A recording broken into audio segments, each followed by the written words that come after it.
अभी के दौर में हम इंसान अपना आपा खो देते हैं और अपनी सहनशीलता पे काबू नहीं रख पाते हैं और आसपास के लोगों के साथ अपनी क्रोधता को व्याख्यान करते हैं और इसी क्रोधता के कारण हम आपस में झगड़ जाते हैं। तो गौतम बुद्ध ने हम इंसानों को सहनशीलता पे काबू रखना क्यों बताए थे।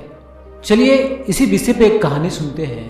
यह कहानी हम मनुष्यों को सहनशीलता रखने के लिए मदद करेगा।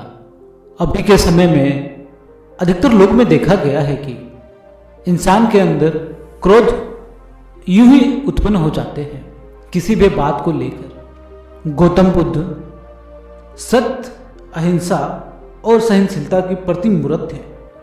इन्हीं सद्गुणों का उपदेश गौतम बुद्ध घूम घूम कर गांव के लोगों को दिया करते थे और गांव के लोगों से आग्रह करते थे कि इन उपदेशों को अपनाएं।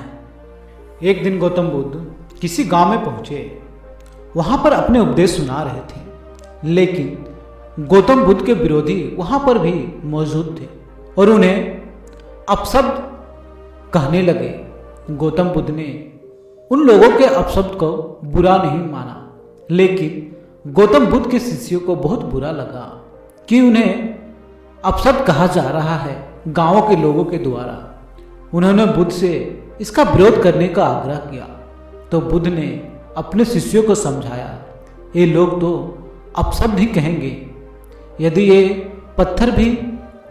लोग पत्थर भी मारे होते तो मैं भी कुछ न कहता, क्योंकि मैं जानता हूं कि ये कुछ कहना चाहते हैं, लेकिन क्रोध के वजह से यह कह नहीं पा रहे हैं। 10 साल पूर्व यदि ये लोग मुझे गाली देते तो मैं भी इन लोगों को गाली देता, किंतु अब तो लेन देन से मुक्ति मिल गई है।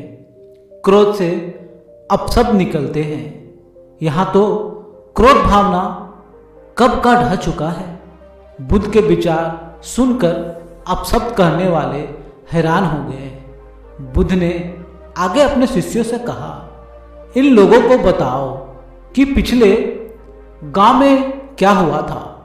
शिष्यों ने बताया, पिछले गांव के लोग फल और मिठाइयां लेकर आपके पास आए थे, लेकिन आपने यह कहकर उन चीजों को लौटा दिया।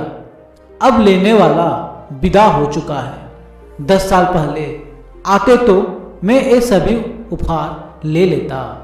गौतम बुद्ध ने बोले, उन लोगों ने मिठाइयाँ गांव में बांट दी, लेकिन आप ये अपशब्द गांव में ना बांट पाएंगे।